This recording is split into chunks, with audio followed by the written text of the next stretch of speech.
নমস্কাৰ মই উৎপল 10 বছৰৰ সংঘাতৰ পাছত এইবাৰ সমুখ সমৰত মুখ্যমন্ত্ৰী হিমন্ত বিশ্ব শৰ্মা আৰু লোকসভাৰ বিৰোধী উপদলপতি গৌৰৱ গগৈ এইদৰে অৱশেষত অসমৰ ৰাজনৈতিক পৰিক্ৰমাৰ এটা চক্ৰ সম্পূৰ্ণ হ'ল 2015 চনত যেতিয়া হিমন্ত বিশ্ব শৰ্মাই কংগ্ৰেছ ত্যাগ কৰিছিল তাৰ প্ৰধান কাৰণেই আছিল গৌৰৱ গগৈৰ ৰাজনৈতিক অভিষেক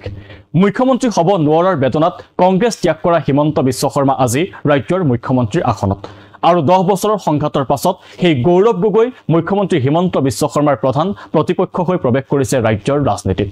স্বাভাৱিকতে 2024ৰ বিধানসভা নিৰ্বাচনলৈ প্ৰায় এটা বছৰ বাকি থকা অৱস্থাত হঠাৎ হলনি হৈ গ'ল অসমৰ ৰাজনৈতিক সমীকৰণ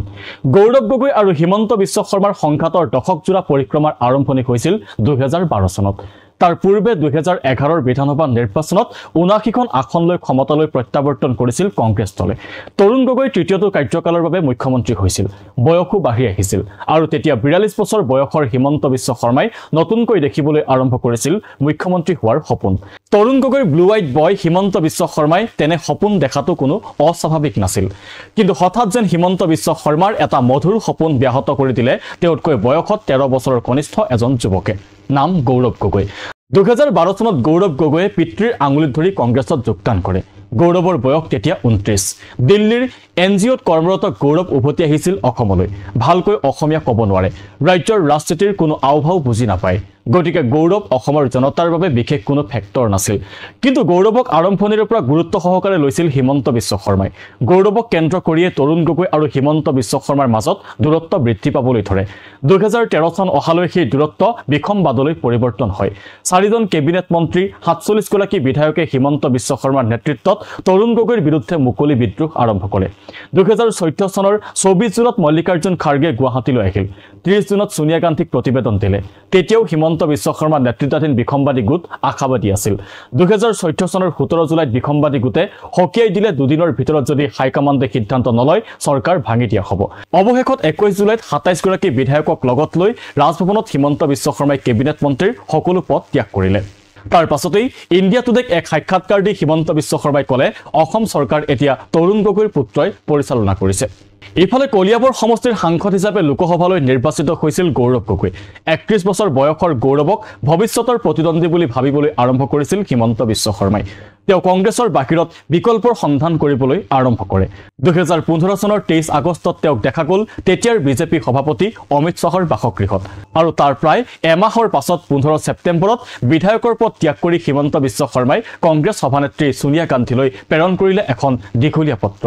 য'ত তেওঁ লিখিলে 2011 চনৰ নিৰ্বাচনত অসমৰ জনসাধাৰণৰ প্ৰতি কংগ্ৰেছ দলৰ মুখ্য প্ৰতিশ্ৰুতি আছিল অসমক দেশৰ শীৰ্ষস্থানীয় ৰাজ্য হিচাপে গঢ়ি তোলা কিন্তু অসমক শীৰ্ষস্থানীয় ৰাজ্য কৰাৰ আমাৰ সামূহিক সপোন এজন ব্যক্তিৰ ইচ্ছা আৰু খেয়াল খুচিৰ সন্মুখত বিবশ হৈ পৰিল কিছুমান ছাতুকাৰে নিৰন্তৰ উৎসাহিত কৰি অহা স্বৈৰাচাৰী পৰিয়ালকেন্দ্ৰিক ৰাজনীতিৰ বাবে যুক্তিসংগত আৰু নিৰপেক্ষ মন্তব্যসমূহ কেতিয়াও কংগ্ৰেছ নেতৃত্বৰ কাণত পৰিবলৈ নিদিলে সন্দেহ নাই যে পৰিয়ালকেন্দ্ৰিক ৰাজনীতি বুলি তেওঁ গৌৰৱ গগৈৰ কথাকে জনাইছিল সোনিয়া গান্ধীৰ ওচৰত তাৰ পাছত ব্ৰহ্মপুত্ৰৰ বুকুৰে বহু পানী বৈ গ'ল কলিয়াবৰৰ পৰা দুবাৰকৈ সাংসদ হিচাপে নিৰ্বাচিত হ'ল গৌৰৱ গগৈ তাৰ পাছত 2021ত হিমন্ত বিশ্ব শৰ্মাও অসমৰ মুখ্যমন্ত্ৰী হ'ল তেতিয়াও হিমন্ত বিশ্ব শৰ্মাৰ বাবে গৌৰৱ গগৈ কোনো ফেক্টৰ হৈ উঠা নাছিল কিন্তু 2023 চনত মুখ্যমন্ত্ৰীৰ পত্নীৰ বিৰুদ্ধে 10 কোটি টকাৰ ৰাজসাহায্য লোৱাৰ অভিযোগ উত্থাপন কৰি গৌৰৱ গগৈয়ে হিমন্ত বিশ্ব শৰ্মাৰ বিৰুদ্ধে মুকলি আক্ৰমণ আৰম্ভ কৰিলে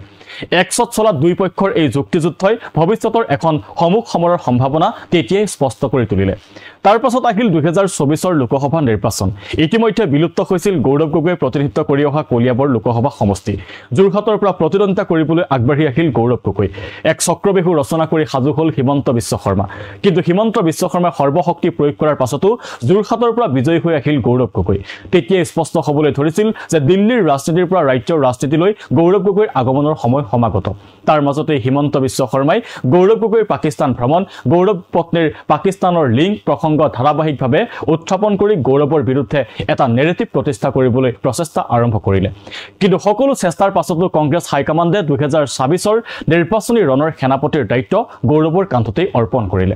2015ত গৌৰৱৰ অভিষেকৰ অজুহাততেই কংগ্ৰেছ ত্যাগ কৰি ওলাই আহিছিল হিমন্ত বিশ্ব শৰ্মাই তেতিয়া তেওঁৰ বয়স 45 গৌৰৱৰ বয়স তেতিয়া 33 এক ছায়া সংঘাতৰ আৰম্ভণি তেতিয়াই তাৰ 10 বছৰ পাছত দুয়ো আকৌ মুখামুখি হৈছে কিন্তু এইবাৰ ছায়াযুদ্ধ নহয় সমুখ সমৰ 2024 বিধানসভা নিৰ্বাচন যে অধিক আকৰ্ষণীয় আৰু উত্তেজনাপূৰ্ণ হ'ব ৰাজ্যৰ ৰাজনীতিলৈ গৌৰৱৰ প্ৰত্যাৱৰ্তনে তাৰেই ইংগিত দিছে